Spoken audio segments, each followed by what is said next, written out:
126.450 kilos ये है मेरा आज का weight. Welcome back to my 1000 days transformation series, जिसका है आज डे 105।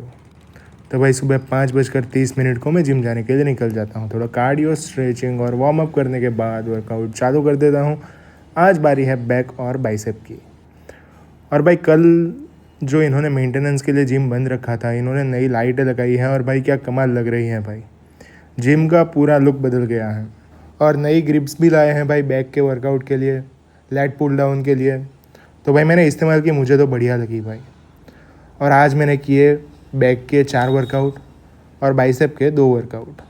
लास्ट में किया मैंने कार्डियो, जिसमें मैंने आज बर्न की 131 कैलोरीज। वर्कआउट ख़त्म करके 7 बजे मैं घर जाने के लिए निकल गया। ब्रेकफास्ट में लिया मैंने वे प्रोटीन और लंच में थी होममेड भेल, थोड़े से ड्राई फ्रूट्स और अमूल का प्रोटीन शेक। और डिनर में है तुअर की दाल, ज्वार की रोटी और 5 उबले हुए अंडे।